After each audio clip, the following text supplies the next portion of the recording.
studio itu seperti apa, kenapa alat-alat itu bisa berfungsi, kenapa posisi mic seperti ini saat itu yang ada di otak saya itu seperti itu. Kenapa mereka harus menggunakan headphone? Walaupun kita hari ini nggak pakai headphone nggak masalah gitu kan. Yang biasa kalau ngomong kita tadi bercerita tentang pengalaman masa kecil saya atau masa kuliah saya ngambil background ilmu komunikasi, tone standar. Tapi kalau yang itu tone standar. Ya, tone biasa. Ternyamannya saya ngomongnya segini. Tetapi untuk saya siaran karena Radio Phoenix itu adalah anak teenager, saya ambil tone lebih tinggi. Gimana tuh? Selamat pagi, apa kabar? Itu adalah salah satu metode yang diberikan oleh mentor saya. Jadi kalau kamu ingin memperbaiki artikulasi kamu dan intonasi kamu, belajar dari membaca dengan pelan. Oh, udah tahu, tampangnya Kak Doi itu biasa aja, tapi aku suka siarannya. Misalnya kayak, saya punya beberapa karakter konten di radio, kayak cerita pagi, cerita sore, karakter suara saya tuh beda. Orang tuh banyak tertipu. Yang mana sih Kak Doi gitu. Jadi tanpa sadar beberapa part. Cuman gak sampai gebuk-gebuk meja, karena saya sadar audio kan. Jadi sama miking. Jadi kalau miking saya sangat sadar banget, karena di radio kan kita miking. Itu mempengaruhi vokal kita. Of course. Dengan body language. Body language. Duduk pun gak boleh.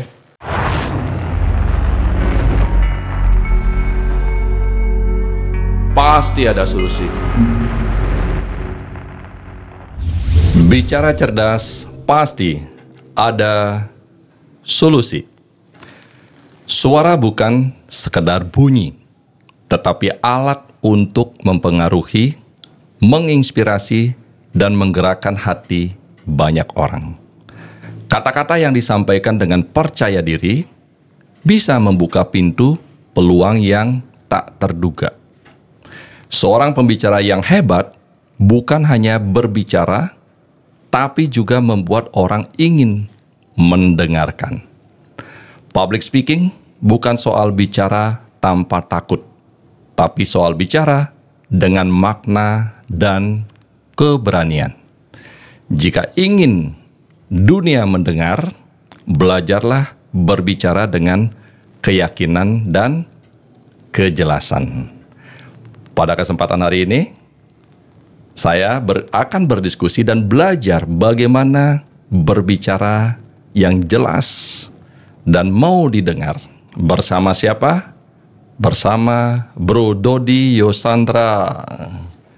Halo, Dodi Yosandra. Ya, Dodi ya, Yosandra. Ya, betul. Penyiar Phoenix Radio. Phoenix Radio Bali. Ya, penyiar Phoenix Radio Bali. Phoenix Radio Bali. Kalau bicara sama penyiar, suara, tekanan perkata jelas, bro. Terima kasih Om. Harus jelas berarti ya. Doyo Sandra. Dodi Yosandra. Ya, tepat panggil Doi aja gak apa-apa Om. Doi. Panggil Doi aja, aman. Gua panggil bro deh. Bro Doi boleh, bro aja boleh. Doi boleh, Dodi boleh, Putu boleh. Takut salah ya? Boleh. Asli mana bro? Asli Singaraja. Bali asli? Bali asli. Kenapa logat Bali yang gak ada bro? Itu pertanyaan hampir semua orang dan berpikir kalau saya sempat tinggal di luar Bali. Bukan bermaksud menghilangkan identitas, tetapi ketika ngomong bahasa Bali nanti akan ngomong bisa ada logat Balinya. Cuman seperti terset up langsung, begitu bahasa Indonesia hilang aja gitu. Saya juga tidak paham kenapa. Apakah mungkin karena terlalu mencintai pekerjaan? Setiap hari kan siaran bahasa Indonesia, tapi tetap ingat bahasa Bali, ya karena orang Bali juga kan. Beberapa teman-teman yang ngomong Bali ya bahasa Bali juga gitu loh Om. Tapi masih mengerti bahasa Bali? Sangat mengerti. Om ngajak saya bahasa Bali, bahasa Belaleng bisa, Gianyar bisa, Tabanan bisa, semua bisa. Kalau Bro Doi, ya, kenapa milih menjadi penyiar radio? Oh wow, ini adalah pilihan di mana sebenarnya banyak meragukan pilihan saya. Terutama kalau orang tua tidak meragukan pilihan saya, tetapi adalah orang-orang sekitar kayak paman atau juga bahkan tetangga segala macamnya. Tetapi yang ada di otak saya saat itu kenapa saya memutuskan menjadi penyiar radio, saya ingat sekali SD SMP adalah hiburan paling terdekat saya radio. Saya merasa orang yang mampu menghipnotis saya itulah penyiar radio. Saya ngerasa dia pintar, tahu segala hal, tahu banyak hal, dan saya tipikal orang kampung yang pengen belajar banyak hal. That's why referensi saya adalah ketika saya ada di radio itu, saya mungkin akan menjadi orang pintar. Tanpa saat itu belum tahu background penyiar radio itu harus seperti apa sih, trainingnya seperti apa saya belum tahu. Tapi titiknya adalah saya ingin terlihat pintar dan pengen tampil. Karena saya tahu hanya bisa tampil lewat suara, muka kan kurang gitu, alias kurang ganteng gitu. Kalau Om kan ganteng gitu loh Om. Catat. Lebih ganteng beliau daripada saya. Suara nggak tahu. Kejujuran adalah modal utama untuk mendapatkan kemuliaan yang lebih. Setuju. Intinya jujur. Saya jujur daripada dikatain orang lain, gitu loh. Kalau bicara tentang pendidikan, Iya. basic apa bro? Basic SMK, lalu kuliahnya ngambil sarjana ilmu komunikasi. Oh, Tapi sebenarnya kalau mau flashback sedikit Om, dari SMA saya sudah ikut lomba siaran karena saking tertariknya. Jadi di saat selesai, misalnya kayak bimbingan sore kan ada, cuman saya nggak ngabisin waktu untuk nongkrong, misal ngopi atau apa enggak. Saat itu saya nongkrong di radio. Yang orang mungkin nongkrong di radio cuman hahaha, enggak. Saya melihat studio itu seperti apa, kenapa alat-alat itu bisa berfungsi, kenapa posisi mic seperti ini. Saat itu yang ada di otak saya itu seperti itu. Kenapa mereka harus menggunakan headphone? Walaupun kita hari ini nggak pakai headphone nggak masalah gitu, karena udah ada teman-teman soundman yang lebih paham gitu. Saat itu pikiran saya seperti itu. Apa yang menyebabkan suara itu bisa terdengar sampai orang-orang tahu? Suara radio dari situ. Jadi nah SMA kelas 3 saya ikut lomba siaran. Saya ingat banget hadiahnya, saya juara 3, bukan juara 1. Juara 3 hadiahnya Rp250.000. Dan dari situ saya mikir bahwa kayak peluang saya ke depan saya bisa menggunakan suara sebagai mencari rezeki saya. Dan saya ingat banget, entah beliau masih ada atau tidak, guru saya Ibu Anggreni namanya, dia yakin bahwa kamu bisa menjadi, saat itu adalah jadi MC, jadi pembawa acara. Karena di sekolah akhirnya disuruh baca, kalau upacara tuh di sekolah, tugas saya mentok di situ. Kalau bawa bendera nggak mungkin, paling pendek. SMP, SMA? SMA. SMP pun saya cuman kebagian bagian bawa acara. Mungkin karena logat bagus saat itu, nggak terlalu kental Bali banget, tapi kayaknya memang bagus. SMA makin menjadi-jadi, kayak hampir setiap kalau ada tugas ya kalau nggak baca doa ya baca susunan acara kayak gitu aja. Jadi mikir oh mungkin di situ saya gitu. Apa karena pengaruh, karena Bro Doi tadi bilang sering mendengarkan radio. Iya.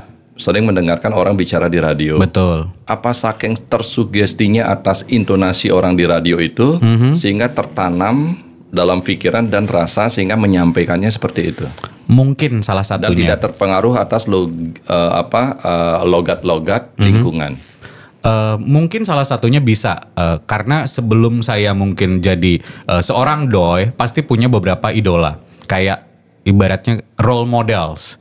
Artis ini, artis itu, oh gaya ngomongnya seperti ini. Mungkin ada di situ yang tanpa saya sadar. Tetapi akhirnya saya bisa menemukan diri saya yang sekarang ya setelah berjalannya waktu, jam-jam terbang kerja, oh ternyata memang karakter radio seperti ini, pembawaannya seperti ini, cara ngomongnya seperti ini. Mungkin tersugesti dari situ. Tetapi entah kenapa di saat beberapa, seperti Om tadi nanya, emang kamu pernah besar di luar atau segala macam? Saya pernah menginterview beberapa artis, musisi, bahkan tokoh di radio atau bahkan di TV. Mereka sering menanyakan hal tersebut sampai saat ini. Saya selalu bilang adalah saya orang Bali, asli Bali Iputu. And then dan mereka ngerasa emang bisa langsung switch ke Bali, tergantung lawan bicara. Karena saya pikir ya tergantung lawan bicara lagi. Kalau Om memancing saya ngomong bahasa Bali, ya ngomong bahasa Bali. Cuman kalau yang alus-alus banget, mohon maaf kadang agak kepleset gitu, lupa gitu. Itu kan bukan masalah kosakata bro. Betul. Itu masalah logat. Iya. Kok logatnya tidak seperti orang Bali umumnya? Mungkin Tuhan punya rencana bahwa saya bisa Penyiar. berkarya lewat suara saja tanpa logat. Who knows? Ya kan? Penyiar radio Ya. tentu akan berdampak kepada pekerjaan-pekerjaan di luar penyiar. Betul. Apa bro? Selain itu. Jadi penyiar radio itu membukakan saya lebar banget. Networking, pertama networking. Saya bisa kenal sama Om. Kalau saya tidak di Phoenix, saya mungkin belum tentu kenal sama Om, sama teman-teman lain. Terus MC, teman-teman MC bahkan dari beberapa kalangan, mungkin tidak hanya untuk party anak-anak remaja atau juga nikahan segala macam. Dari corporate juga masuk di situ. Tokoh apa ada acara akhirnya bisa masuk di situ. Terus di samping itu juga jadi moderator, pemandu dialog, and then saya jadi presenter di TV juga dipercaya. udah lupa saya dari tahun berapa sampai sekarang saat ini. Jadi hal itu membuka banyak hal. Karena saya percaya, termasuk saya ingat mentor saya bilang adalah ketika kemampuan komunikasi kita bagus, otomatis adalah apa sih yang tidak dibutuhkan dalam dunia ini tentang komunikasi? Semua kerjaan komunikasi, kemampuan kita berkomunikasi kan. Saya mentor bilang seperti itu, saya pikir bahwa iya juga, kerjaan apa yang tidak ngomong. Betul. Jadi saya berusaha terus memperbaiki intonasi, artikulasi, memperbanyak kosakata dan macam-macam. PR berat sih, beratnya di situ sih Om. Gitu. Tidak salah. Kita akan belajar yang namanya yang tadi disampaikan. Background komunikasi. Ya. Lahir di radio. Iya. Dan tadi dikatakan bahwa saya bekerja di radio, ngelamar di radio, ikut lomba-lomba, Ya. tidak tahu akan teknik-teknik siaran, tidak mengerti akan teori-teori tersebut. Ya. Memang ada teknik dan teorinya, bro. Sangat banyak. Sebenarnya mungkin beberapa orang yang tahu penyiar itu ngomong doang. Maka dibilang, yang penting modal ngomong bisa jadi penyiar. Betul. Sepintas orang ngomong seperti itu. Cuman pada dasarnya background kita, masing-masing radio tuh punya pakem beda-beda Om. Jadi kebetulan kalau saya di Phoenix Set, training 3 bulan awal, itu bagaimana mengasah vokal. Mengasah vokal. A, I, U, E, O, ya. Menentukan tone suara saya. Suara siaran saya. Phoenix the Hardest Radio Station atau Phoenix the Hardest Radio Station atau Phoenix the Hardest Radio Station. Oh, itu tone. Tone suara. Saya harus menentukan sama kayak nada ya? Iya. Kalau Om kan bisa nyanyi nih, kalau saya kan tidak bisa nyanyi. Jadi kita harus menentukan titik mana kita nyaman untuk ngobrol. Lawan bicara kita seperti apa. Kalau misalkan saya datang tamu-tamu yang ABG, misalkan anak SMP, anak SMA, tone suara pasti akan berubah tidak seperti ini. Tetapi ketika saya ketemu tokoh seperti Om, tokoh, idola saya, pasti saya ngambil tone suara lebih rendah. Jadi menentukan tone suara itu penting supaya orang mau mendengarkan kita berbicara. Kita di tune. Ya. Kalau setahu berdoi, Ya. berapa ada tune? Kalau levelnya 1, 2. Kalau level tone, jujur, kalau yang paling sederhana, yang bro kuasai. 3 tone itu udah paling aman. Contoh tone pertama dengan yang suara tadi. terendah.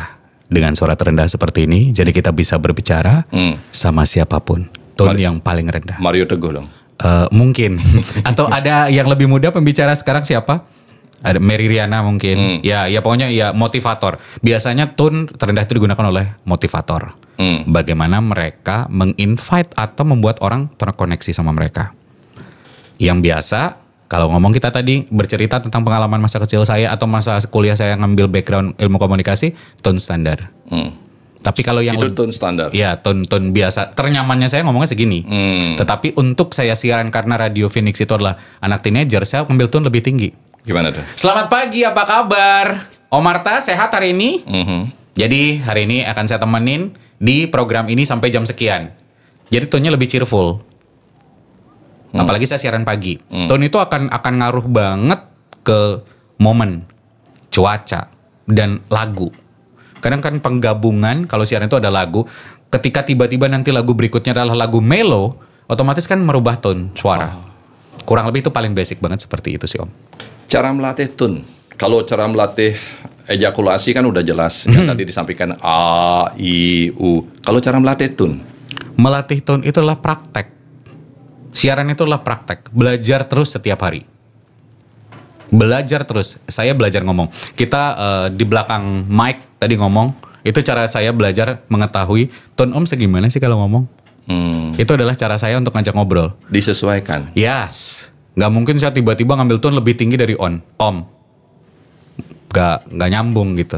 Kadang kan bukan cenderung, kita akan mendengarkan lawan bicara yang memang sefrekuensi sama kita. Dinamika. Yes. Jadi gak harus teriak-teriak, gak harus dibuat-buat kayak, apa kabar Om, sehat? Itu hanya momentum tertentu, kita butuh hal-hal seperti itu. Tergantung audiens saya. Ketika saya ngomong sama cucunya Om mungkin atau anaknya Om, mungkin saya, hai apa kabar adek? Otomatis saya lebih ngemong istilahnya. Tapi kalau memang yang sepantaran, eits apa kabar? Tapi kalau sama yang lebih dewasa, Om kan masa lebih dewasa lah sedikit ya. Masa saya pasti akan memilih tone suara akan lebih sopan, artikulasinya juga lebih pelan. Bro, Ya, kadang-kadang kalau tone itu kita mainkan, ya, orang Bali bilang, ya, kok tengal ya? Kalau kita tidak terbiasa, bro. ya betul. Cara untuk supaya itu tidak tengal, bahasa Indonesia tengal itu apa ya? Ya supaya tidak tengal, artinya tidak sumbang, tidak indah didengar. Caranya gimana, bro? Nggak usah dengerin pendapat orang. Itu kan cuma pendapat orang bilang tengal, tapi kita yang ngejalanin. Karena kuncinya lah praktek lagi dan praktek lagi. Sampai dimana kita ngerasa nyaman. Saya termasuk orang yang tidak begitu peduli dalam artian pendapat orang. Kalau saya ngerasa tidak ada benefitnya buat saya ya Om. Dalam artian lah ketika ada bilang, kok tengal sih ngomong misal bahasa Indonesia. Saya butuh itu untuk pekerjaan saya. Cuman sampai titik mana saya nyaman ngelakuinnya, saya lakuin gitu. Tetapi mungkin maksudnya Om, kalau misal orang teman-teman kita di Jakarta ngomongnya gue lo apa kabar segala macam. Tapi ada teman-teman di Bali yang kadang maksain, lo apa kabar? Dialek dari logat dan segala macam kan mulai kayak apa sih tengal kan gitu kan. Kadang kayak nggak cocok. Ya jangan maksain diri juga untuk seperti itu. Itu buat orang-orang yang ngelakuin itu menurut saya. Tapi kalau memang ternyata kamu nyaman melakukan itu dan ternyata memang tidak memperburuk image kamu, just do it, lakuin aja. Sesuai lagi konteksnya. Tiba-tiba saya ngomong sama Om pakai gua lo kan gak nyambung. Tapi ketika saya interview kemarin terakhir saya menginterview siapa misalkan Isyana Sarasvati atau Gamal, GAC dan segala macam. Mereka tanpa sadar kan kalau ke Bali ya ngomong pakai gua lo juga kan. Ya udah gue bakal gue lagi. Saya kan akan ngikutin mereka juga supaya mereka nyaman untuk ngobrol sama saya. As simple as that. Dinamika kembali ya. Ya. Penyesuaian atas keindahnya irama. Oke, baru 2 teori yang kita dapatkan. Ya. Artikulasi. Ya. Tone, penyesuaian. Apalagi bro? Artikulasi, intonasi. Ya, intonasi ya hampir dinamika juga. Tapi kadangkala kan kalau misalkan kita sebagai presenter, MC dan segala macam, kita lebih kepada intonasinya. Intonasi. Ya, intonasi ngebangun mood kadangkala kapan kita harus sedikit lebih teriak, ngajak orang, sama speed orang ngomong yang beda-beda. Mungkin dari tadi misalkan Om ngerasa saya ngomongnya terlalu cepat. Ketukan. Speed rate. Ya, kayak, hai apa kabar, hari ini kamu mau ngapain segala macam apa-apa. Ini kan speed dengan lebih cepat gitu. Tetapi ketika, hai apa kabar, hari ini kamu mau ngapain, dengan speed yang lebih dipelankan, speed rate. Kalau kadang di radio kita kekejar durasi. Dalam 1 menit orang placement iklan kan kita harus bacakan produk mereka. Jadi speed yang seperti apa yang masih bisa dipahami sama orang.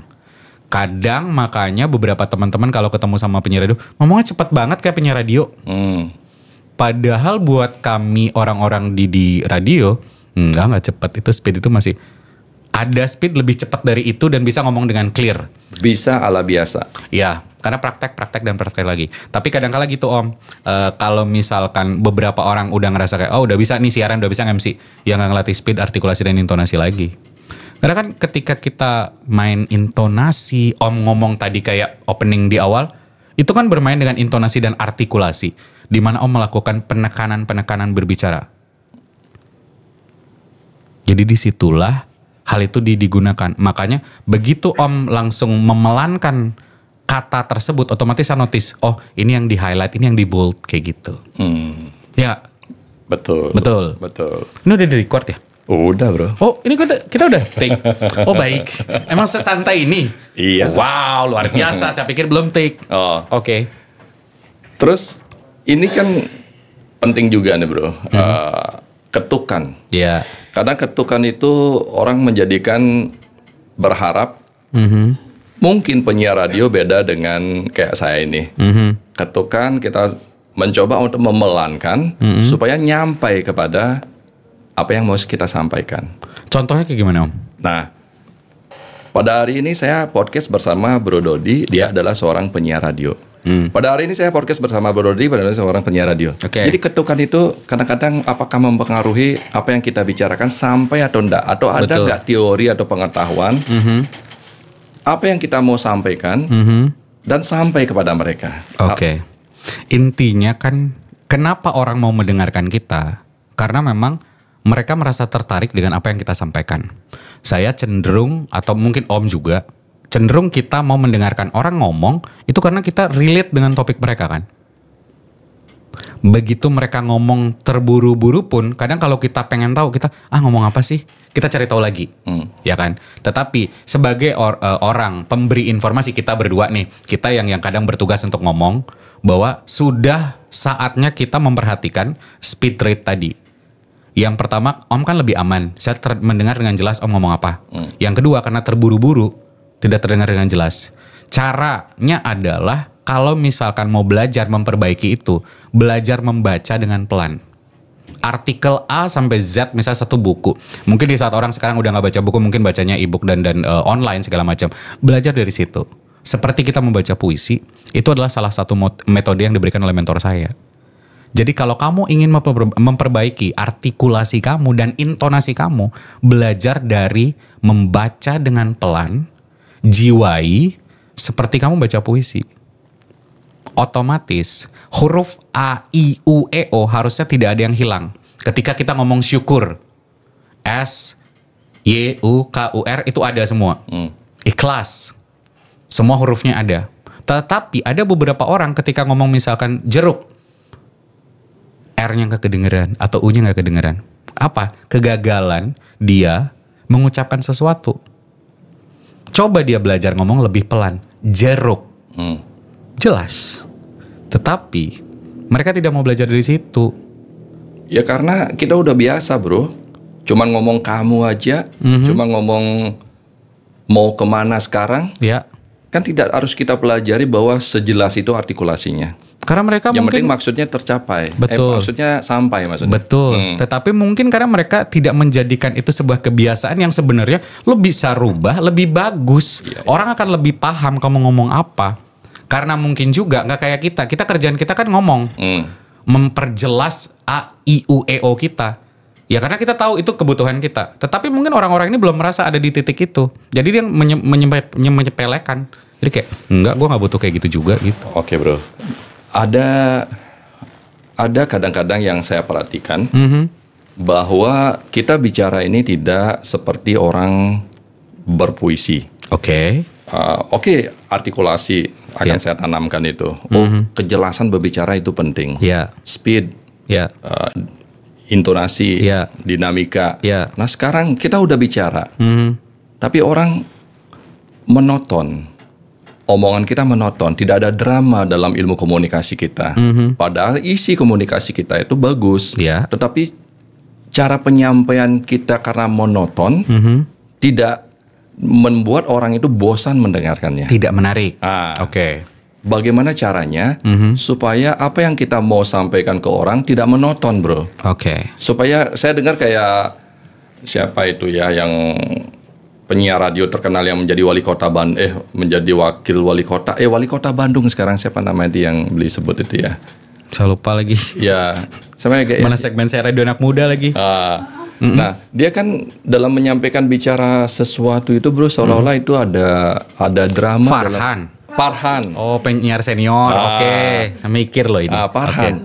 Iya. Dia saya dengar setiap obrolan omongannya dia seolah-olah kalimatnya dia tuh ada dramanya, sehingga kita mendengarkan meskipun itu tidak cerita, tapi kita menunggu apa yang dia mau sampaikan lagi. Itulah kekuatan suara. Kenapa penyiar Farhan background penyiar, saya background penyiar. Betul. Om akan belajar siaran ibaratnya. Siapa tahu besok buka radio kan? Amin. Iya kan? Bisa jadi untuk segmen middle up dengan umur sekian dan sekian gitu. Maksud lu gue tua? Enggak, dewasa muda. Dewasa muda kan bisa aja mengakomodir kebutuhan mereka gitu. Maksudnya gini, kita terbiasa berimajinasi dengan lawan bicara. Orang radio kan dulu yang gak lihat fans dan segala macam. Tetapi kita menjiwai dengan tulus. Saya hari ini akan minum kopi. Kopi ini enak banget. Berarti itu dilakukan dalam keseharian? Iya. Membiasakan diri bicara demikian. Iya. Ketika saya sadar saya sudah depan mic, tone suara berbeda, apa yang saya butuhkan juga berbeda. Apakah saya mau mempromot produk kopi ini, jam tangan atau apa? Apakah saya menggunakan artikulasi dan intonasi hari ini berbicara? Iya. Hanya dengan kekuatan suara. Makanya bisa seperti sekarang kita berdua. Ya karena kita berlatih. Coba kita nggak latihan. Karena berlatih. Ya, kita latihan tiap hari. Orang tidak melakukannya, mereka cukup mendengarkannya saja.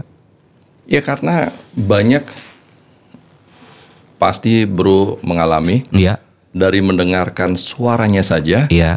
Orang ini bisa jatuh cinta. Sleep call kalau anak muda sebut sekarang. Kenapa suara bisa begitu membuat mereka nyaman? Astaga, misalnya suara Om Arta gitu. Kayak, wah ini sleep callable banget. Kayak enak. Kalau kita ngomong sama pasangan, sebelum tidur, tone suara kita berubah kan? Kamu lagi ngapain? Kamu gak kangen sama aku? Aku kangen banget sama kamu. Beda sama kita ngomong biasa. Om apa kabar? Paling ngomong gitu kan? That's why, kenapa kita ngerubah itu semua? That's why orang-orang radio melakukan itu. Kenapa fansnya bisa sampai gila sama idolanya? Betul. Ngirimin pulsa, ngirimin makanan. Dan masih gak relate sampai saat ini. Masih. Di 2025 kita take podcast ini. Orang-orang yang suka dan mengidolakan lewat suara aja. Kalau sekarang mungkin ada Instagram mereka bisa nge-search. Oh udah tahu, oh tampangnya Kak Doi itu biasa aja. Tapi aku suka siarannya. Misalnya kayak, saya punya beberapa karakter konten di radio. Kayak cerita pagi, cerita sore, karakter suara saya tuh beda. Orang tuh banyak tertipu. Yang mana sih Kak Doi gitu. Sebelum dia tahu. Jadi kayak, oh ini dari suaranya aja mereka misalkan suka. Siaran live saya lebih cheerful segala macam. Berbeda. Itu kebutuhan. Kenapa dilakukan? Ya karena kebutuhan radio membutuhkan itu gitu. Dan saya berterima kasih radio memberikan ruang itu kepada saya. Jadi gunakanlah suara ngebasmu yang tadi saya bilang. Cerita pagi, ngomong lebih bercerita, lebih pelan. Karena tidak selalu saya dibolehkan untuk menggunakan tone suara itu. Sesuai dengan kebutuhan dan tema acara. Betul, siaran 4 jam hanya 6 menit mungkin boleh pakai suara itu. Selebihnya karakter yang lebih muda gitu. Makanya saya bilang, kalau orang mikir kayak modal ngomong doang, dibayar. Enggak, kita nggak ngomong doang. Kita kerja bro, gitu. Dan tidak gampang ternyata. Oh, semua pekerjaan itu susah. Tapi intinya lo mau atau enggak. Di saat misalkan, ya seperti Om bilang tadi, harus logatnya tiba-tiba nggak ada dan segala macam. Ya kerja dong, gitu. Jadi emosi saya. Biasa kan. Latihan. Ini boleh ngopi gak sih Om? Haus loh saya. Kita ngopi dong. Boleh ya? Boleh banget. Oke, besok-besok mudah-mudahan ada endorse kopi beneran. Amin. Atau dari kampung saya deh. Buleleng banyak kopi loh Om. Iya. Lagi mahal. Kopi lagi naik hampir 7 juta. Bicara sama penyiar enak. Jujur aja. Apalagi ada kopi ya Om. Apalagi di samping ada kopi bisa memberikan aura santai, relax. Dan kan belajar dari mendengar. Yes. Belajar dari mendengar. Dan dampak dari penyiar sangat banyak. Betul. Bahwa dia dipaksa atas pengetahuan apa yang mau dia sampaikan. Betul. Dia dipaksa atas kekuatan dia bicara supaya sampai kepada pendengarnya. Dan dia harus bertahan di situ supaya tidak membosankan. Betul. Caranya bro. Wow. Karena gua bosen dengar suaramu. Itu yang saya takutkan. Dalam artian adalah saya berkarir 2007 saya sudah masuk Phoenix. Jadi gak usah komen usia saya berapa. Tapi buat saya adalah tiap saya mau siaran itu adalah my last show. Kayak saya ngerasa mungkin ini siaran terakhir saya. Karena saya tidak mau jelek. Saya mau totalitas.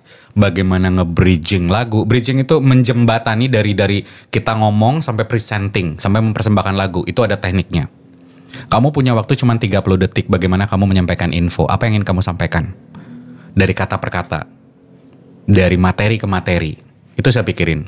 Terus jokes yang seperti apa sih? Mungkin kalau podcast, setahu saya belum ada undang-undang tentang podcast. Betul. Kalau radio kita punya P3SPS. Betul. Kalau TV kita punya aturan juga. Di mana lucu, tapi kamu nggak boleh bablas gitu. Bahasa paling kasarnya. Ada aturan undang-undang di mana rules kamu tuh ada di situ. Tapi kamu dituntut lucu. Yang lucu ya Mas Do, yang heboh ya, yang cheerful ya. Sering banget tuh dapat job TV atau juga radio yang interview. Jangan terlalu formal deh, jangan terlalu kaku. Cuman hal-hal sesuai topik itu nggak bisa dilakuin. Dan itu PR saya setiap mau siaran. Saya siaran Senin sampai Jumat. Jam 5 pagi sampai jam 9. Tapi saya tidak pernah menjadikan pekerjaan saya sebuah beban. Mungkin itu yang bikin saya jalani. Dan mentor saya mempersilahkan saya mengeksplor selama hal positif, just lakukan saja. Dikasih ruang kita untuk bercanda, bermain-main.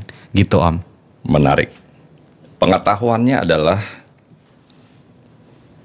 bahwa yang saya lakukan sekarang adalah hal terakhir yang bisa saya lakukan. Karena hal terakhir yang saya lakukan sekarang, maka saya harus memberikan maksimal dalam kehidupan ini. Dan itu saya pikir tidak hanya sebatas siaran.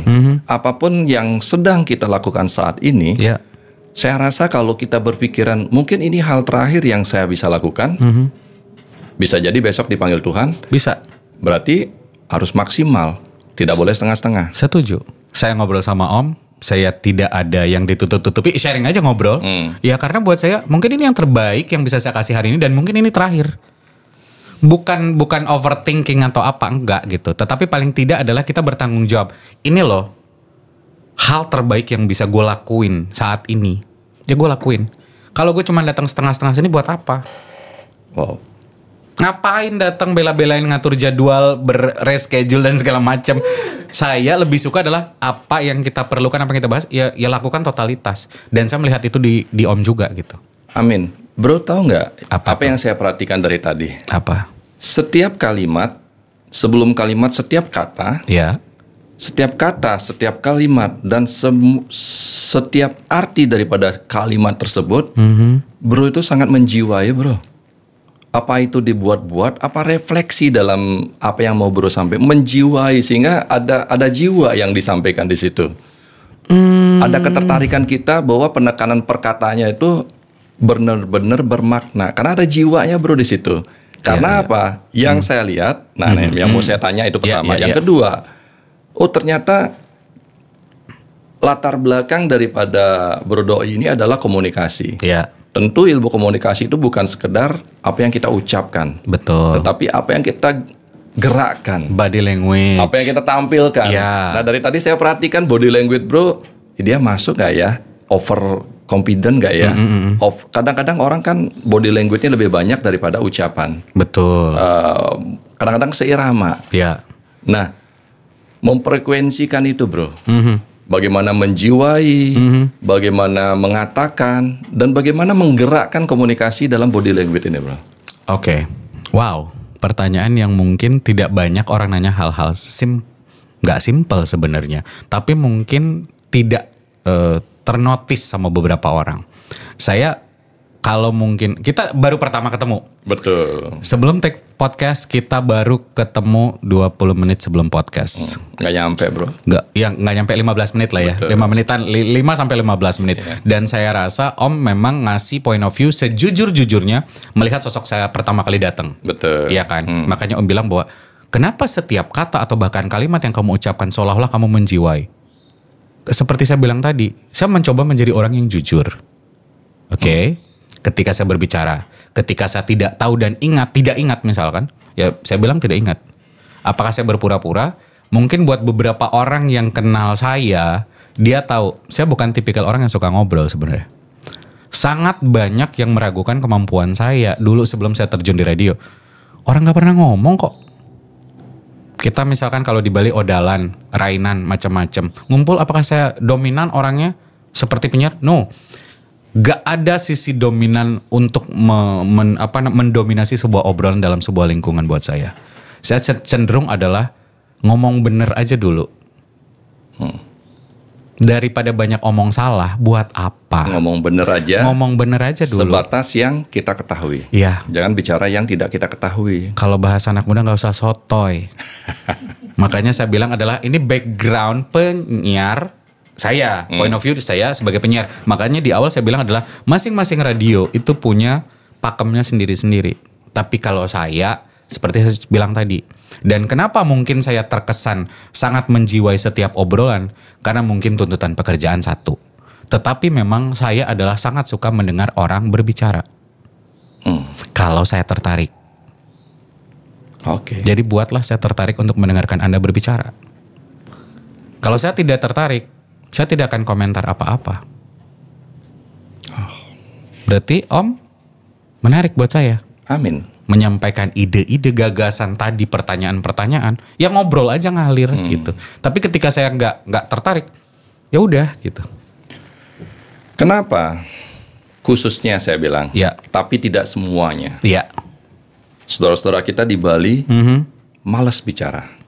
Kadang-kadang. Saking malasnya, dia bicara seperlunya dan tidak memperhatikan keindahan dalam menyampaikan sesuatu. Tidak semua, bro ya. Terus karena saking seperti itunya, dia menilai orang yang bicara dengan menjiwai seperti Bro Tawi tadi, nih gelem ngai-ngai kan ngomong. Bisa gak anak komen gitu. Artinya bisa, apa? Bisa. Ini orang kok banyak sandiwaranya dalam bicara. Padahal kita lagi mencoba untuk bersemangat atas kejujuran yang mau kita sampaikan. Pernah ditanggap seperti itu, bro? Mungkin kalau misalkan seperti saya bilang tadi, untungnya saya bukan tipikal orang overthinking dan tidak begitu peduli dengan orang ngomong apa. Ini penting nih. Ini penting buat anak-anak saya dan yang dengar nih. Apapun yang kita lakukan sebatas itu benar dan baik untuk kedepannya. Jangan kita bicara atau mendengarkan sesuatu yang menjatuhkan atas baik untuk kita kedepannya. Ada yang pernah bilang suara saya terlalu tua untuk radio remaja, misalkan. Bahkan terlalu remaja untuk radio dewasa. Dulu. Tetapi yang saya lakukan adalah saya ingin membuktikan saya bisa. Saya mau belajar lebih baik lagi. Itu contoh. Terus ada yang bilang adalah, nggak mungkin lah tipikal doi suaranya biasa aja gitu. Saya akan menggali sisi mana lagi yang bisa saya gali dari diri saya, supaya saya bisa dan achieve target saya tersebut untuk jadi seorang penyiar. Bukan sombong, selama saya berkarir di Phoenix Radio Bali, saya dapat 3 kali penghargaan dari KPID, di mana itu cukup diperhitungkan untuk insan penyiaran. Dan saya sangat mengapresiasi penghargaan tersebut. Tetapi bukan membuat saya besar kepala untuk berhenti berkarya. Oh, saya pemandu dialog interaktif terbaik loh 2 kali berturut-turut, jadi saya nggak usah belajar. Enggak. Saya ngobrol sama Om pun saya belajar. Saya tetap belajar. Tetapi kalau melihat beberapa tipikal teman-teman atau adik-adik saya, bahkan orang Bali yang dari kampung, misalnya dari Singaraja, mereka kayak, kenapa sih ngomongnya kayak nggak ngasilin apa segala macam. Banyak omong, mending mereka diem. Saya nggak terlalu memusingkan hal seperti itu. Buat saya adalah itu masalahmu. Saya punya tanggung jawab dan juga keinginan menggunakan body language atau suara saya untuk bekerja. Dan ya bisa dibuktikan saya bekerja dengan suara, dengan vokal saya, dengan kemampuan berbicara saya. Tetapi saya juga tidak mengusik kamu, orang-orang yang tidak mau berbicara. Saya menggunakan dalam kapasitas yang MC ya udah ngomong. Tapi ketika misalnya kayak odalan saya ngumpul sama keluarga dan saya tidak menunjukkan kalau saya lo MC hebat, saya lo penyiar ini. Enggak gitu. Buat apa? Buat saya nggak penting. Dan buat saya nggak penting juga kita harus merespon semua pendapat orang. Cukup yang support kita aja. Kayak Om bilang, oh saya tertarik dengan public speaking. Orang-orang seperti itu yang saya dekati. Dan saya ajak berbicara. Karena percuma, di mata orang yang salah kita selalu salah toh. Betul.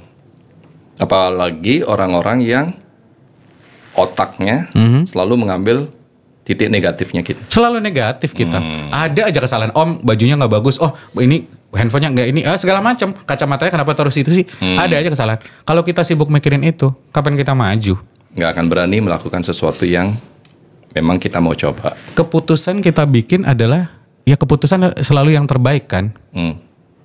Saat itu, saat kita mengambil keputusan, itulah yang terbaik buat kita. Keputusan yang kita ambil saat itu, itulah yang terbaik. Iya. Karena kita sudah memutuskan. Iya. Kalau kita ngambil nantinya dan terasa itu nggak terbaik ya berarti kita ngambil keputusan yang lain lagi. Kalau benar dan salah, itu letaknya di pengadilan. Bapak lebih tahu bukan? Om lebih tahu kan? Berarti bukan benar dan salah. Iya. Berarti kita melakukan keputusan yang kita sudah putuskan, itulah yang terbaik. Makanya lakukanlah yang terbaik yang bisa kamu lakukan. Saya hanya putuskan saya melakukan yang terbaik. Entah ini podcast ini banyak viewers atau apa segala macam, yang penting kita udah ngobrol yang terbaik. Wow. Jangan selalu melihat dari angka lah. Gitu. Bro, dari tadi saya perhatikan bahwa penempatan suara, bro. Oke. Saya pingin belajar di situ.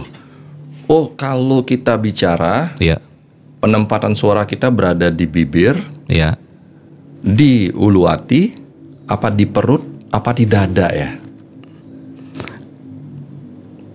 Kalau kita bicara, sepengetahuan saya, ketika saya berbicara itu menggunakan suara diafragma.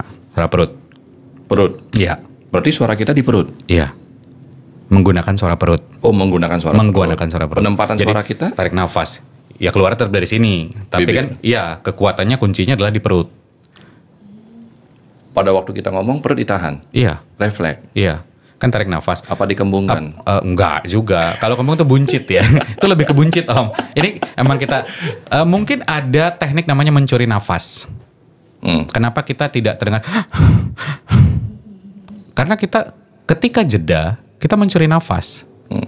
Makanya saya barusan ketika saya ngomong jeda, saat itulah saya mencuri nafas. Supaya nafas saya tidak terdengar di mic. Itu tersadari atas teori apa kebiasaan? Latihan dan kebiasaan.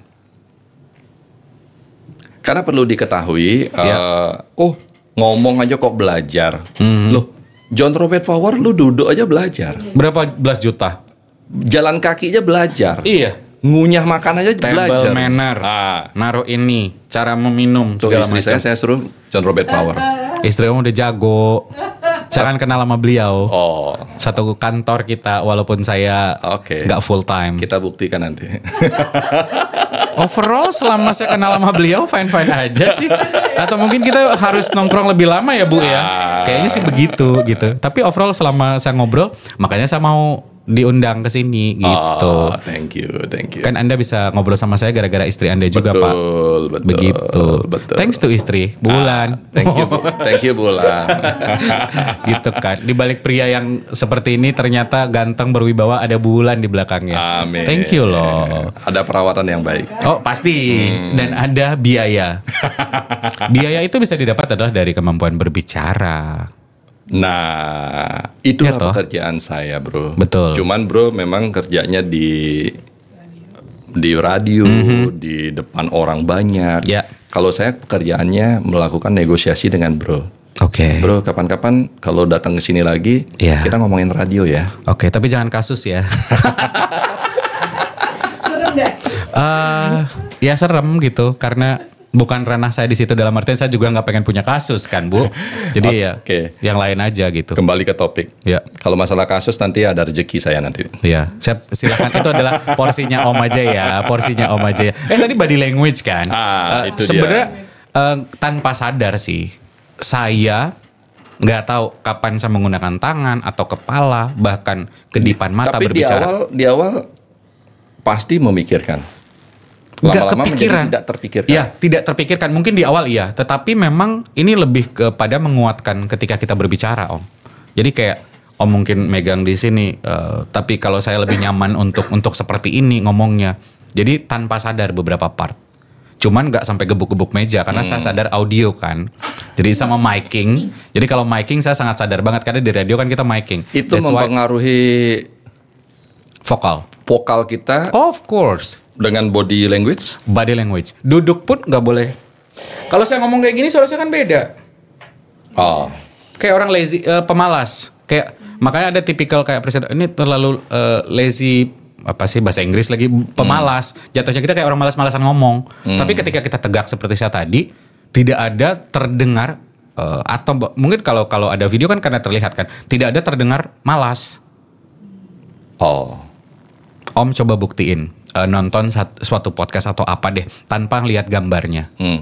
Om akan bisa menebak orang ini sedang excited, sedang leyeh-leyeh atau sedang ngapain. oh, Ketika saya memperhatikan miking, mungkin bisa dicek nanti di sound bahwa vokal saya tuh stabil. Harusnya ya, kalau nggak error ini. Kalau ini retake lagi kalau error. Nah, Ulang lagi dong. ini yang saya menarik dan tidak saya paham nih. Apa Ini tuh, Om? banyak dari tadi yang saya coba evaluasi kehidupan saya, bukan kehidupan ya, yang saya terbiasa pura-pura jadi host kayak gini. Kok pura-pura? Ini host beneran. Host beneran ya, Iya. yang pura-pura, yang notabene bukan profesi, Harus akan jadi profesi. tetapi memaksakan diri untuk hal seperti ini karena saya memang awalnya suka yang namanya silaturahmi. Oke. Pengetahuan dari orang per orang, saya senang di situ. Ya. Bro berbagi kepada saya pribadi di Betul. sini. Amin bermanfaat buat yang lainnya. Amin. Dan pasti saya dengerin, entah itu bulan depan, bisa tanya ke istri, podcast saya yang setahun yang lalu ya saya dengerin. Karena itu di situ ada pengetahuan, bro. Sama selain pengetahuan adalah kita mengevaluasi. Nah, nobody's perfect. Dan ini yang saya tidak sadari. Apa tuh? Oh, ternyata voice saya itu akan tetap di situ. Apa bro bilang tadi? Stabil. Oke. Memang harus seperti itu ya. Ketika kita mendengarkan pembicaraan. Nah, ini nada bro turun. Ketika kita mendengar. Karena saya ingin memperhatikan saya ngomong. Oh. Itu adalah serius, itu adalah kekuatan. Kenapa orang memelankan suaranya? Kadangkala adalah supaya orang atau lawan bicaranya notice dia sedang mengambil alih attention. Memperhatikan saya untuk ngomong. Teknik ilmu komunikasi. Itu bisa menotis orang ya? Iya dong. Ketika Om tadi nanya, misalnya saya langsung mungkin bilang. Itu yang saya maksudkan tadi. Supaya kita tidak bosan didengarkan oleh orang. Ya. Perlu ada dinamika di mana kita mesti memainkan intonasi. Saya bilang di situ. Kenapa saya memelankan suara saya? Supaya lawan bicara saya notice untuk ngomong. Saya sering menggunakan teknik ini ketika saya menjadi pembicara di kampus. Udah mulai kayak jam-jam ngantuk nih. Jam mau makan siang. Entah saya menaikkan nada atau menurunkan nada. Kira-kira di sini ada yang udah makan belum? Orang notice kayak gitu Om. Nah balik lagi tadi Om bilang miking setelah mungkin Om alpha dalam artian adalah tidak memperhatikan sespesifik itu. It's okay karena bukan background dari penyiar atau dari presenter atau MC, tetapi moderator dulunya. Tapi setelah tahu sekarang saya perhatikan bro. Harus karena justru Om tadi bilang bahwa saya mendengarkan podcastnya entah itu even tuh kayak 1 tahun 2 tahun yang lalu. Buat saya sehabis siaran juga dengerin siaran saya. Nonton. Apa? Evaluasi. Karena saya bilang, tidak ada yang sempurna. Miking saya sempurna, belum tentu ketika saya ngomong itu sempurna. Ini kalau udah tayang nanti tolong di-share linknya. Saya pasti nonton karena udah subscribe. Saya pasti tahu di mana saya misalkan kayak terlalu mikir untuk ngomong. Nggak lugas. Di mana saya terlalu overconfidence, berlebihan menjelaskan sampai lawan bicara saya tidak berani ngomong. Karena itu penting, kita sadar diri. Karena yang mungkin Om pasti tahu bahwa mengkritisi diri itu susah. Kadang kita nggak mau jujur. Betul. Tapi kita berusaha untuk jujur. Siaran, as a MC, as a presenter, itu yang harus kita lakuin. Banyak saingan-saingan kita. Bukan bersaing untuk mendapat rate card, bukan. Tapi adalah kamu hanya perlu nunjukin kualitas, bukan quantity. Mungkin saya tipikal orang yang tidak terlalu banyak ambil job kalau weekdays. Karena saya mengutamakan siaran. Loyalitas saya, karena saya bisa seperti sekarang karena Phoenix Radio. Dan bos saya appreciate itu. Saya tidak terlalu banyak ngoyo di luar. Job di TV, saya ngambil adalah ketika saya selesai siaran. Kalau misalkan siaran, boleh nggak skip dulu? Boleh deh cari talent yang lain. Karena buat saya harus bertanggung jawab dan punya loyalitas terhadap apa yang saya suka. Karena justru kayak kalau cuman money oriented atau cuman gara-gara uang, buat saya kayak saya nggak menikmati pekerjaan itu jatuhnya. Takutnya setengah-setengah gitu loh Om. Kata kunci menikmati. Yes, kita harus menikmati dan harus yang kita lakuin. Idealis akan sebuah profesi yang memang dimana kita menikmati. Bukan idealis atas berapa besar penghasilan yang bisa kita dapatkan. Saya jadi berpikir seperti itu. Walaupun mungkin beberapa orang mikir, nggak bisa kayak gitu. Itulah dikatakan seniman bro. Ya boleh berarti dibilang. Bro seniman komunikasi udah. Bukan seniman juga. Saya tetap butuh uang. Cuman saya lebih realistis bahwa apa yang membesarkan saya atau siapa yang membuat saya seperti sekarang. Saya harus appreciate orang tersebut. Mentor-mentor saya, company saya. Saya tanpa Phoenix, saya bukan siapa-siapa. Orang nggak tahu Dodi Yosandra mungkin, atau radio-radio lain saya sebelumnya. Orang mungkin nggak tahu saya kalau saya nggak ada di situ. Tapi saya selalu melihat bahwa proses saya dari situ. Nobody's, saya bukan siapa-siapa tanpa panggung besar itu. Makan kacang tidak lupa kulitnya. Cakep. Pantun nggak kita? Apa cuman segitu doang quotesnya? Kalau pantun boleh loh. Iya karena itulah. Nggak boleh makan kacang sama kulitnya. Gitu ya. Makan kacang tidak lupa kulitnya. Oke. Begitupun kita dalam kehidupan, jangan pernah kita lupa akan siapa ibu kita. Setuju. Karena itulah yang menyelamatkan yang namanya kepribadian kita ke depannya. Betul. Betul, setuju saya. Nah, yang sering terjadi, oke, itu dasar-dasar, ini bohong bener kalau nggak dapat sesuatu dari teori berkomunikasi. Yang tadi kita coba bicarakan. Iya. Oh, kita sudah memiliki semua ini. Kita sudah tahu semua ini. Iya. kita sudah melakoni semua ini, tetapi itu adalah di belakang layar. Oke. Sebagai penyiar radio, Ya. yang kita tidak tahu orang itu di mana mendengarkan kita. Iya. Sekarang kita Bro Doi juga sebagai MC, Iya. berhadapan dengan banyak orang. Banyak orang tatkala bicara di depan orang, ada yang namanya demam panggung. Bro. Ada teori nggak atau triks untuk supaya kita tidak demam panggung? Demam panggung itu dibiarin aja. 1-3 menit pertama, it's okay. Om kalau tanya sama saya, masihkah kamu mengalami nervous atau panik ketika mau on siaran? Siaran udah belasan tahun. Masih. Serius? Serius. Meskipun udah jam terbang kemana-mana? Iya. Kok bisa? Karena justru ketika saya tidak merasakan feeling panik atau feeling ngerasa kayak, aduh gila ini penontonnya banyak banget. Kemarin saya nge-MC, beberapa hari yang lalu nge-MC konser. Lebih dari 5.000 penonton. Ulang tahun yayasan kampus. Dan itu banyak kan. Apakah saya tidak nervous? Nervous. Saya ngebiarin itu justru ada dalam diri saya. Supaya tidak menyepelekan apapun. Berarti saya masih punya rasa terhadap hal tersebut. Ketika saya tidak merasakan hal tersebut, berarti saya menyepelekan. Oh gampang. Oh podcast sama Om Arte. Oke. No. Buat saya adalah saya belajar dari begitu masuk kita ke lantai 2. Oh, podcast ini seperti apa sih? Coba. Walaupun saya dari melihat adalah bentuk pembelajaran. Apakah saya deg-degan di awal? Iya. Saya makanya tanya. Kemarin saya lupa searching lebih detailnya. Tapi biasanya adalah saya survei dulu. Ngomong apa sih? Iya kita ngobrol santai. Berarti gitu. Rasa percaya diri itu muncul setelah kita menguasai apa yang mau akan kita sampaikan. Pasti. Ada beberapa MC, nggak semua. Makanya yang mau saya tanyakan sekarang. Ya. Apakah apa yang kita bicarakan? Ya. Atau apakah apa yang dibutuhkan penonton? Banyak orang ngalur ngidul ngomong tapi nggak ada yang dengar di acara-acara tersebut. Karena bukan itu yang dibutuhkan mereka. Ya. Akan tetapi si MC-nya lebih kepada apa yang dia mau bicarakan aja. Nah, bro bisa bedakan nggak situasi itu? Bisa. Gua ternyata orang nggak mau denger nih apa yang mau kita sampaikan atas acara ini. Bisa nggak dirasakan itu? Bisa banget. Nah itu lebih penting yang mana itu? Apa yang mau kita sampaikan atau apa yang mau mereka dengar? Di awal saya sempat bilang, Om, orang mendengarkan kita karena mereka merasa dilibatkan. Mereka tertarik dengan topik apa yang kita sampaikan. Kegagalan buat saya adalah ketika mereka tidak tertarik mendengarkan kita. Orang sibuk main handphone. Misal jadi pembicara di kampus atau nge-MC. Oke lah kalau puluhan ribu pasti kita nggak bisa menghandle itu semua. Tapi paling tidak ada beberapa orang, misalkan yang paling depan deh, yang notice kita ngomong apa. Ngomong brand, boleh.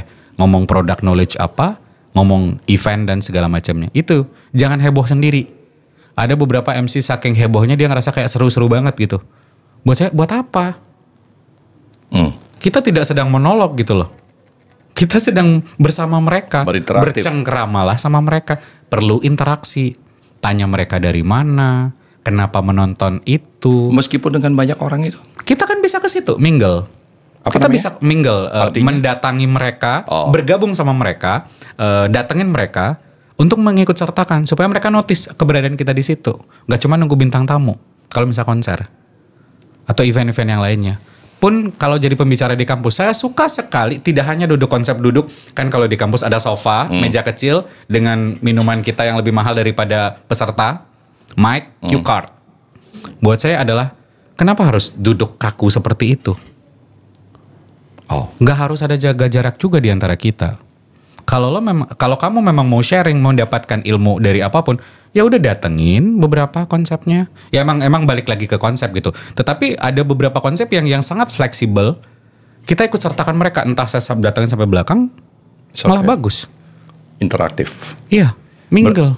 Psikologi event, situasioner event, ya itu memang harus dirasakan. Betul. Dan bagaimana caranya kita supaya ini terasa tetap hangat, tidak ngomong sendiri, ya yang perlu Depo sampaikan. Tapi ada masalah lain lagi nih. Apa tuh? Mood. Mood kita atau mood mereka? Mood kita. Oke. Mempengaruhi nggak itu? Namanya profesi, nggak selalu kehidupan ini tidak ada masalah. Bagaimana bro mengatasi kalau moodnya nggak baik? saya selalu ingat bahwa orang tidak peduli siapa saya, mood saya seperti apa.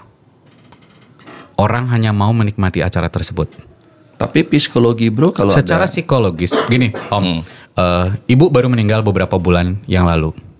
H-1 saya dapat ibu itu sekarat di titik benar-benar kayak, oh ini kayak bakal meninggal besok. Adalah saat saya MC. Di mana tuntutan MC saat itu adalah MC hiburan, ada band, pengumuman acara kampus. Oke? Bisa dibayangkan? Bisa dibayangkan. Oke. Tiba-tiba WhatsApp masuk tuh dari tante, dari bapak, kayak besok kamu harus pulang deh ke Singaraja. Ibu sakit, nggak bisa di apa-apain lagi lah, ibaratnya kayak gitu. Panik saat itu. Betul. Oke, itu belum stage. Tapi saya ingat adalah saya sudah dibayar mahal oleh kampus ini, profesional. Tuhan, Desang Yang Widiwasa, izinkan saya bekerja sampai selesai aja. Setelah itu saya boleh galau, boleh sedih. Doa. Tarik nafas, doa. Saya hanya melakukan yang terbaik. Saya tidak ingin mengecewakan klien saya. Saya sudah dibayar. Berikan saya kekuatan. Berjalan lancar. Kekuatan doa buat saya itu penting. Maksudnya di saat beberapa orang, iyalah semua orang doa segala macam. Enggak kayak gitu konsepnya gitu loh. Tetapi ketika kamu yakini apa yang kamu doakan, dan itu akan terjadi. Wow. Yakini aja dulu. Kayak saya bilang, oh saya bisa ngelewatin ini. Bisa gitu. Besoknya pulang ya udah. Sedih. Ya pasti dong, namanya juga ibunya mau meninggal gitu. Ya bos-bos datang segala macam, ya buat saya itu bagian proses. Tapi saya nggak mau berlama-lama di situ. Kita tuh harus berproses. Life must be go on, ya kan? Life must go on. Dan saya pikir bahwa ini bukan cobaan, tapi memang jalannya seperti ini. Memang keharusan. Ya memang saya juga nanti akan ada di fase itu. Betul. Jadi buat apa? Mending saya bangkit. Ya udah, hadapi kenyataan bahwa ya kamu hidup dengan orang tuamu yang masih ada, saudara-saudara, om tante. Yang penting adalah kamu berniat baik, berbuat baik, berkata yang baik. That's it. Sesimpel itu aja mikirnya. Entah orang nerima kita baik atau enggak, bodoh amat. Menyamobraya yang penting baik aja dulu. Tapi kalau dia ngomongin di belakang, saya tidak peduli. Saya nggak mau nutup mulut banyak orang. Mending saya tahan diri untuk nutup. Saya nggak ngomongin mereka. Bikin aja sederhana kan? Luar biasa.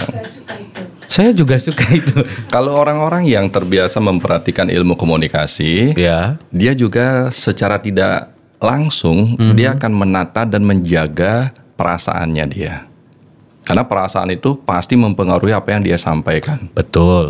Betul. Dan refleksinya itu akan seperti itu. Nah, bro, tadi kita bicara bahwa kita bekerja sebagai pembicara profesional. Bagaimana kalau sekarang kita bicara berdasarkan tidak sebagai profesional? Artinya obrolan biasa kehidupan kita sehari-hari. Apakah perlu kita pakai teknik-teknik vokal dalam obrolan kita sehari-hari atau tidak? Buat saya itu perlu ketika kamu ingin didengar oleh lawan bicara. Sesimpel itu saya ngomong. Berarti semua orang perlu menjaga yang namanya intonasi suara dalam bicara keseharian. Ya. Perlu menjaga artikulasi. Ya. Perlu menjaga dinamika. Karena pada kenyataannya setiap hari kita berbicara pun kita pakai intonasi dan artikulasi kok. Cuman apakah indah didengar atau tidak? Ibu saya teriak-teriak pakai intonasi tinggi. Iya dong. Kamu pulang sekolah gini. Nah, apa sih nggak ini? Bakso. Nah, burger. Pakai nada kan. Cuman enak didengar apa enggak? Saya ngobrol, kita off air ngobrol pakai intonasi artikulasi. Iya. Cuman kadang-kala indah apa enggak? Sesuai enggak sama apa yang sedang kita bahas? Berarti dalam ilmu komunikasi bukan hanya sebatas profesionalis yang membutuhkan. Bukan dong. Semua orang membutuhkan. Semua orang, semua lini masyarakat yang merasa, di kampung gak butuh. No. Seringkali gara-gara intonasinya tinggi, di kampung berantem. Ya kan? Punya kebun, pagar, dan segala macam. Bapak engken ini. Nada tinggi, muka kenyat. Gawat. Berantem dah nih. Kan maksud sih. Nah, kalau balik kan kita mencing kan jamu aneh gak sih? Padahal mungkin kayak ya Singaraja, nada keras. Ditambah intonasi ngomong tinggi, berantem. Orang yang misalkan dengerin, ih kayak berantem deh. Sering banget lagi kita melihat hal seperti itu, Om. Makanya sering banget orang tidak percaya saya orang Singaraja. Kok nggak ada nada-nada tingginya? Kan momen saya tidak membutuhkan itu ketika berbicara. Kecuali saya ketemu sama nyamuling beleleng. Ngomong beleleng. Beda bahasanya. Tapi kebutuhan, saya tidak dibutuhkan untuk ngomong seperti itu. Yang mau saya tanyakan sekarang. Ada yang namanya bahasa gaul. Iya. Ada yang namanya bahasa komunikasi yang memang formal. Ya. Ada yang namanya bahasa yang memang itu adalah diperlukan pada waktu lingkungan kerja. Iya. Apakah menurut bro, anggaplah, kue kemana nih sekarang? Denpasar K. K. Beleleng Nani. Apakah itu mempengaruhi tidak dalam ilmu kebiasaan refleksi komunikasi kita dalam keindahan dan intonasi dan dinamika itu, bro? Kalau masalah keindahan itu balik lagi kita ke lawan bicara. Kita tahu menempatkan posisi di mana kita harus menggunakan istilah bahasa gaul. Bahasa Denpasar berarti saya ngomong K itu hanya orang Denpasar. Ya dong, nggak mungkin teman-teman Singaraja paham. Wi, Kijewi, nggak mungkin sama orang Singaraja karena nggak ada yang memakai istilah itu. Pada intinya adalah lawan bicara kita ngerti dengan apa yang kita sampaikan. Masalah sopan nggak sopan, masalah itu akan indah atau tidak balik lagi ke lawan bicara. Wow, bro sampaikan. Siap. Siapapun yang mendengar ini. Siap. Bahwa bicara itu perlu kita menyadari intonasi, dinamika, atau mengetahui tentang pengetahuan komunikasi. Ternyata komunikasi yang kita bicarakan tadi bukan hanya dibutuhkan oleh penyiar radio, MC, moderator, dan lain sebagainya, atau profesionalisme. Tetapi ternyata dibutuhkan oleh semua orang. Politikus, marketing apalagi, anak-anak muda. Apa yang mesti mereka sadari bahwa komunikasi itu penting? Seberapa pentingkah komunikasi itu sehingga mereka harus memperhatikan bahwa bicaralah yang baik, bicaralah yang indah, bicaralah yang memang yang lu tahu. Oke. Coba bro. Buat saya, dengaden awak bisa. Itu penting. Tetapi kamu akan bisa dan terbiasa menggunakannya ketika kamu mau belajar. Mau belajar berubah ke arah yang lebih baik, bagus. Tidak mau belajar, kamu mundur lagi ke belakang, itu balik lagi ke urusanmu. Kita tidak akan bisa memaksa semua orang untuk berubah ke arah yang walaupun kita bilang baik, Om. Kita sudah detail menjelaskan bahwa kopi ini bagus manfaatnya buat kesehatan atau misalkan apa. Selama mereka tidak tergerak hatinya untuk ikut serta di situ, nggak bakal bisa. Sekolah ilmu komunikasi banyak, ya kan? Sekolah broadcasting banyak. Betul. Tetapi apakah banyak juga peminatnya? Balik lagi, mau atau nggak mau, berubah atau nggak mau berubah, sesimpel itu. Kamu ngerasa perlu atau nggak? Ketika merasa perlu, berarti mereka baru akan melakukannya. Sampai titik di mana mereka merasa perlu. Dan ternyata perlu, semua orang perlu. Berarti sadarilah sejak dini kalau kamu tuh perlu. Di situ kuncinya, bro. Iya. Apakah kita sadar apa belum? Ya, balik lagi ke diri kita masing-masing.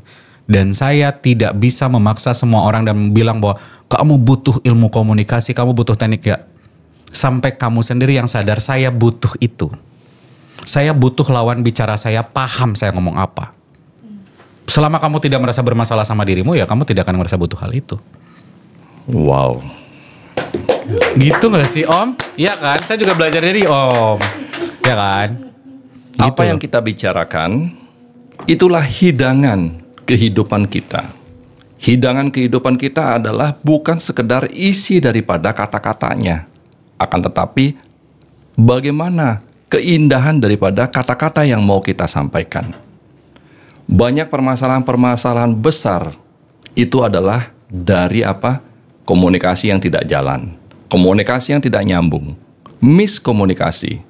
Karena masalah-masalah besar itu bukan hanya sekedar bagaimana kita miskomunikasi dengan teman, bagaimana kita miskomunikasi dengan pasangan kita, bagaimana kita berkomunikasi yang tidak baik di keluarga kita, apalagi di lingkungan kita. Banyak dari petinggi-petinggi kita, partai-partai politik yang lagi menjabat saat ini, mereka memiliki komunikasi yang hebat, sehingga kita memilih dia menjadi pimpinan-pimpinan kita. Atas apa? Atas kekuatan dalam menyampaikan kata-kata tersebut. Kenapa mereka bisa? Ya karena mereka memperhatikannya. Kenapa yang lainnya tidak bisa? Karena mereka tidak menyadari bahwa begitu pentingnya berkomunikasi. Komunikasi itu ternyata bukan sekedar apa yang kita ucapkan, tetapi itulah poin pertama, namanya komunikasi. Komunikasi, apa yang kita ucapkan, apa yang kita body language-kan atau bahasakan, dan apa yang kita miliki. Kadang orang menjadi tertarik atas dirinya dia karena dia memiliki Ferrari atau kekayaan. Itu juga komunikasi. Akan tetapi, apa yang bisa kita lakukan saat ini, itulah yang dilakukan terbaik saat ini. Karena itu kita sudah memutuskan untuk melakukan kata Bro Doi. Apapun yang kita lakukan saat ini, itu adalah keputusan kita terbaik. Maka lakukanlah sesuatu itu yang terbaik bisa kita lakukan. Karena itu adalah hal terakhir yang bisa kita lakukan. Semoga bermanfaat, salam sehat, berbahagia. Bro, thank you. Terima kasih banyak Om. Thank you. Keren bro. Terima kasih.